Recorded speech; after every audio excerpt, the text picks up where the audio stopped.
बहुपद से संबंधित ऑब्जेक्टिव को हल करने जा रहे हैं, जिसमें से पहला क्वेश्चन है,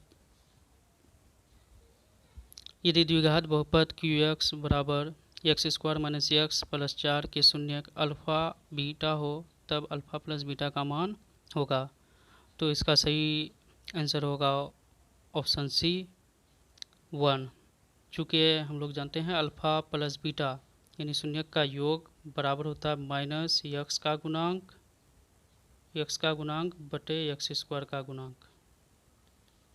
तो यहाँ माइनस x का गुणांक देख सकते हैं, x का गुणांक यहाँ -1 है और x² का गुणांक 1 है, तो माइनस माइनस प्लस 1, इसलिए ऑप्शन सी सही है। तो फिर से देख लें, यदि द्विघात बहुपद QX बराबर x² - x + 4 के शून्य अल्फ़ा बीटा हो तब अल्फ़ा प्लस बीटा का मान होगा -x का गुणांक बटे x² का गुणांक, जो ऑप्शन नंबर सी सही है। दूसरा क्वेश्चन है, यदि द्विघात बहुपद के शून्यक की संख्या कोई भी द्विघात बहुपद में अधिकतम शून्यक की संख्या 2 होगी, चूँकि x पर अधिकतम घात 2 होता है, इसलिए ऑप्शन ए सही आंसर है। तीसरे क्वेश्चन की ओर बढ़ते हैं। तीसरा क्वेश्चन है, यदि बहुपद PX बराबर x² - 2x + 5 के शून्यक ए बी हो, वहाँ अल्फ़ा बीटा था, यहाँ शून्यक ए बी है, तो a गुना b का मान क्या होगा। तो शून्यक का गुणनफल जो होता है, याद रखना है, शून्यक का गुणनफल होता है अचर पद बटे x² का गुणक। यहाँ अचर पद कितना है, 5 है, बटे x² का गुणक 1 है, तो इसका आंसर हो जाएगा 5, इसलिए 3 का सही आंसर हो जाएगा ए नंबर ऑप्शन 5। चौथा क्वेश्चन की ओर बढ़ते हैं। चौथा क्वेश्चन है, बहुपद x² - 4x + 1 के मूल का योग, जो मूलों का योग अल्फ़ा प्लस बीटा अभी बताया जा चुका है, alpha plus beta minus x का गुणक बटे x² का गुणक, तो -4 बटे x² का गुणक 1 बराबर 4, तो 4 का सही ऑप्शन होगा बी नंबर 4। फिर आगे पाँचवें क्वेश्चन की ओर बढ़ते हैं। पाँचवा क्वेश्चन है, त्रिघात बहुपद का व्यापक रूप है। कोई भी त्रिघात बहुपद का व्यापक रूप ax³ + bx² + cx + d होगा, जहाँ a ≠ 0, यानी x³ का गुणक 0 नहीं हो सकता है। छठा क्वेश्चन की ओर बढ़ते हैं। छठा क्वेश्चन है, यदि अल्फ़ा बीटा द्विघात बहुपद fx = x² - 5x + 7 के मूल हो तो 1/α + 1/बीटा का मान होगा। यहाँ हम 1/α + 1/बीटा, तो इसको हल करेंगे तो चूँकि 1/α + 1/बीटा, अल्फ़ा बीटा एलसीएम में आ जाएगा, तो अल्फ़ा अल्फ़ा से भाग लग जाएगा, तो बीटा ऊपर, बीटा बीटा से भाग लगेगा अल्फ़ा पर। इसका मतलब अल्फ़ा प्लस 1/α + 1/बीटा का एलसीएम, जो हर का एलसीएम होगा अल्फ़ा बीटा, तो ऊपर में योग आ जाएगा अल्फ़ा प्लस बीटा। चूँकि अल्फ़ा प्लस बीटा होता है -x का गुणक बटे x² का गुणक, और अल्फ़ा गुना बीटा होता है अचर पद बटे x² का गुणक, तो अल्फ़ा प्लस बीटा का मान यहाँ -5 बाई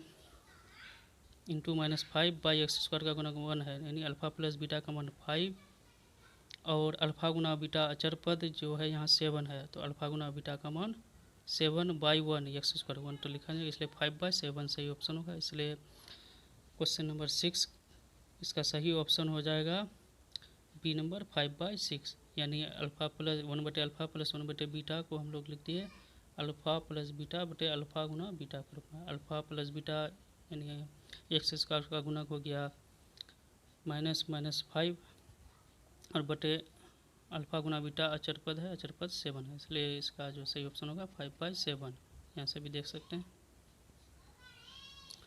सातवां क्वेश्चन की ओर बढ़ते हैं।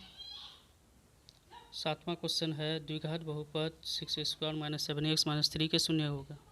यहाँ 4 ऑप्शन है, इसमें सही ऑप्शन कौन होगा, तो इसके लिए सबसे आसान तरीका है 6x² - 7x - 3 का गुणनखंड कर लेते हैं।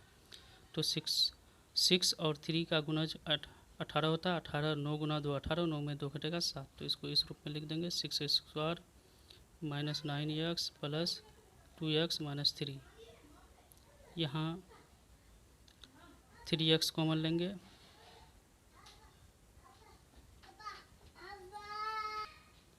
तो यहाँ 6x² - 9x + 2x, चूँकि 7x के बदले 9x + 2x - 3, तो यहाँ 6x² और 9 में 3 एचसीएफ होगा तो 3x को कॉमन लिया गया, तो जैसे ही 6x² में अगर 3x कॉमन लेते हैं तो यहाँ 3 दूना 6 2 और 1x रहेगा, माइनस 3 3 2x माइनस 3 रहेगा, प्लस यहाँ चूँकि 2x माइनस 3 से 1 कॉमन 3x माइनस 3, फिर 3x माइनस 3 कॉमन हो जाएगा, यानी 3x माइनस 3x प्लस 1 बाहर हो जाएगा, इंटू भीतर रहेगा 2x माइनस 3। तो यहाँ दो ऑप्शन है, एक है 3x प्लस 1 गुणनखंड, दूसरा गुणनखंड है 2x माइनस 3। 3x प्लस 1 से शून्य निकलेगा, चूँकि 3x plus 1 is equal to 0, या 3x is equal to minus 1, या x is equal to minus 1/3, और दूसरा शून्य था 2x माइनस 3, तो इससे 2x बराबर 3 या x इज इक्वल टू 3/2। तो यहाँ दो शून्यक हमको प्राप्त होगा, पहला शून्यक जो प्राप्त हुआ x is equal to minus 1/3, दूसरा 3/2। तो इसका सही ऑप्शन जो होगा, तो सही ऑप्शन 7 नंबर के लिए हम दे सकते हैं, पहला शून्यक जो आया था वो था 3/2, दूसरा माइनस 1/3। तो सही ऑप्शन ए नंबर होगा 3/2 माइनस 1/3, यानी यहाँ यह 3/2 और माइनस 1/3 का मान अगर रखते हैं 6x² माइनस 7x माइनस 3 में, तो इसका मान 0 हो जाए। 8वां क्वेश्चन, यदि अल्फा बीटा द्विघात बहुपद f(x) equal to x² plus 2x plus 3 के मूल हो तो 1/अल्फा प्लस 1/बीटा का मान। चूँकि इस तरह का प्रॉब्लम ऊपर सॉल्व कर चुके हैं, तो फिर उसी तरह से 1/अल्फा प्लस 1/बीटा को लिखेंगे अल्फा बीटा, और ऊपर में आ जाएगा अल्फा प्लस बीटा, चूँकि अल्फा बीटा एलसीएम हो गया हरों का। तो अल्फा प्लस बीटा आता है माइनस एक्स का गुना, तो यहाँ माइनस एक्स का गुना, तो यहाँ देख सकते हैं -2 हो जाएगा, बट्टे x² का गुना 1, तो उसको लिखा नहीं जाएगा। फिर उसी तरह अल्फा गुना बीटा जो होगा अचर पद यहाँ 3 है तो 2/3। तो सही ऑप्शन 8 नंबर के लिए होगा बी नंबर, चूँकि माइनस है, -2/3। फिर 9वां नंबर की ओर आगे बढ़ते हैं। इसमें द्विघात बहुपद x² माइनस 3 के शून्य, तो ये तो आसानी से निकाल सकते हैं, x² इज इक्वल टू 3 या x is equal two plus minus √3। इसका शून्य प्लस √3 और माइनस √3, इसलिए सही ऑप्शन जो इसका 9 नंबर का होगा यह बी नंबर। फिर 10वें क्वेश्चन की ओर बढ़ते हैं। 10वां क्वेश्चन है, निम्नलिखित में से कौन सा बहुपद नहीं है। तो हम जानते हैं कोई भी बीजोजक बहुपद कहलाएगा यदि x यानी चर राशि पर घात पूर्णांकमय हो, यानी ऋणात्मक पूर्णांक, यानी 0 से ऊपर होना चाहिए, ऋणात्मक नहीं, ऋण पूर्णांक नहीं होना चाहिए, यानी तो भिन्न में नहीं होना चाहिए। तो यहाँ देख सकते हैं हम लोग C number option. C number में जो है चूँकि x √x है, तो x का मतलब 1/2 पावर, तो ये भिन्न के रूप में है, पूर्णांक के रूप में नहीं है, इसलिए पावर अगर भिन्न में हो तो वह बहुपद नहीं होगा, इसलिए 10 का सी नंबर ऑप्शन सही है। यह इसमें से चारों में से बहुपद नहीं है, यह सी नंबर होगा। फिर 11वें क्वेश्चन की ओर बढ़ते हैं। 11वां क्वेश्चन है, कौन रैखिक बहुपद व्यंजक है। यहाँ भी उसी तरह का सेम क्वेश्चन है। यहाँ हम देख सकते हैं बी नंबर ऑप्शन में यह 1/x है, यह बहुपद नहीं है, तो यहाँ रैखिक बहुपद व्यंजक है। तो रैखिक बहुपद का मतलब ही होता है जब चर राशि पर घात 1 होगा तो वो रैखिक बहुपद व्यंजक कहलाएगा। तो यहाँ ऑप्शन नंबर ए सटीक बैठता है, चूँकि x पर पावर 1 है। 12वें क्वेश्चन की ओर बढ़ते हैं। 12वां क्वेश्चन चूँकि पहले भी इस तरह का सॉल्व किया जा चुका है, फिर उसी तरह से 1/अल्फा प्लस 1/बीटा को लिखेंगे हम लोग अल्फा प्लस बीटा बटे अल्फा गुना beta. Alpha plus beta x का गुणक यहाँ -1 है, माइनस x का गुणक यानी माइनस x का गुणक, तो माइनस x का गुणक 1 है, तो -1 अचर पद अल्फा गुना बीटा, चूँकि अचर पद होता है, अचर पद भी 1 है, तो -1/1 बराबर -1। तो 12 नंबर का सही ऑप्शन होगा बी नंबर, यानी 12 का सही ऑप्शन बी नंबर। 13वें नंबर की ओर बढ़ते हैं। 13वां नंबर क्वेश्चन है, एक द्विघात बहुपद के मूलों के योगफल तथा गुणनफल क्रमशः 2 और -15 तो द्विघात बहुपद। चूँकि द्विघात बहुपद का रूप को हम लोग इस तरह लिख सकते हैं, x² minus alpha plus beta x plus alpha गुना बीटा। तो यहाँ x² minus alpha plus beta का मान चूँकि 2 है, तो -2x प्लस अल्फा गुना बीटा का मान -15 तो प्लस माइनस माइनस 15 तो x square minus 2x minus 15। तो इसमें सबसे सटीक बैठ रहा है, देख सकते हैं हम लोग, x square minus 2x minus 15 13 number का डी नंबर में। तो सही ऑप्शन होगा डी नंबर। 14वां क्वेश्चन की ओर बढ़ते हैं। 14वां क्वेश्चन निम्न में से कौन बहुपद नहीं है? तो चूँकि ऊपर बता चुके हैं हम, चर राशि पर घात हमेशा ऋणात्मक पूर्णांक होना चाहिए, यानी 1 2 3 4 की गिनती की संख्या में होना चाहिए। यहाँ जो है ऑप्शन नंबर सी में देख सकते हैं x प्लस 1/x का अर्थ है x पर -1, ये माइनस में आ गया इसलिए ये बहुपद या बीजेप बहुपद में नहीं है। इसी तरह 15वें क्वेश्चन की ओर बढ़ते हैं। 15वां क्वेश्चन है एक घात वाला बहुपद। जब जिस बहुपद में ऊपर बता चुके हैं एक घात होता है, तो जिस बहुपद में एक घात होगा उसको हम लोग बोल सकते हैं रेखिक बहुपद। तो यहाँ जो है 15 का ऑप्शन नंबर सी, यानी एक घात वाला बहुपद क्या कहलाता है? तो हम लोग ऑप्शन इसका जवाब देंगे रेखिक बहुपद। निम्नलिखित में कौन बहुपद नहीं है? फिर उसी तरह का क्वेश्चन है, तो यहाँ आराम से हम खोज सकते हैं कौन बहुपद नहीं है। ए नंबर ऑप्शन 2/3x + 1, चूँकि x पर 1 पावर है बहुपद है। 2 - x x पर 2 पावर है बहुपद है।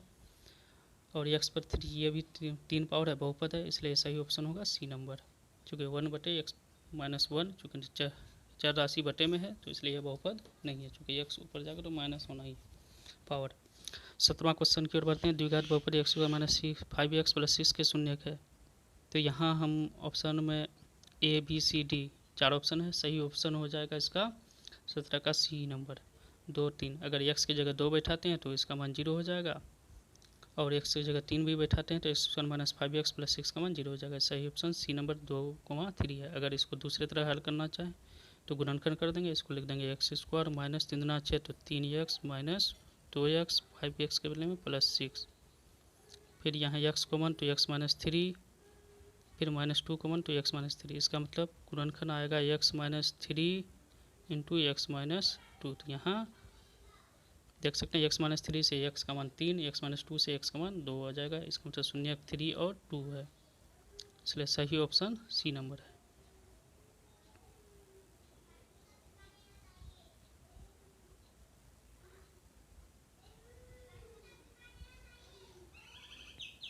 अठारहवां क्वेश्चन, यदि px = x² - 3x - 4 तो px का एक शून्यक होगा।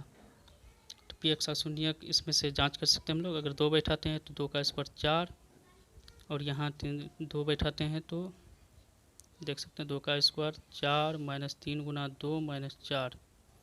तो यहाँ 4 - 6 - 4 से शून्य तो होगा नहीं।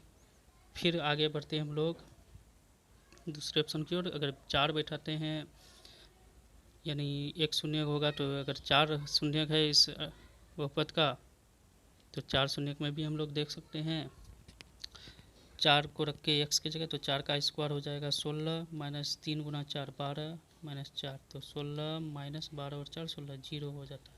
इसका मतलब सही ऑप्शन 4 होगा बी नंबर, यानी px = x² - 3x - 4 तो px का एक शून्यक 4 होगा। 19वें क्वेश्चन की ओर बढ़ते हैं। 19 यदि बहुपद px वर्ग का एक गुणनखंड x + 2 हो तो बहुपद px का एक शून्यक होगा। तो x + 2 अगर गुणनखंड है तो निश्चित रूप से x + 2 0, तो x = -2, यानी -2 इस बहुपद का शून्यक होगा। सही ऑप्शन ए नंबर। 20वें क्वेश्चन है, यदि बहुपद px का एक शून्यक 4 हो तो px का निम्नलिखित में से किससे अवश्य विभाज्य होगा? तो चूँकि यहाँ सेम 19 का उल्टा है, px का एक शून्यक 4 है तो x = 4, तो इसका मतलब x - 4 = 0। इसका मतलब x - 4 से यह px का मान px जो है बहुपद विभाजित हो जाएगा, इसलिए लिखा है px का एक शून्यक 4 हो तो px में से किससे विभाजित होगा? तो x - 4 से। तो सही ऑप्शन होगा D number. Thanks for watching, please subscribe my channel for more videos.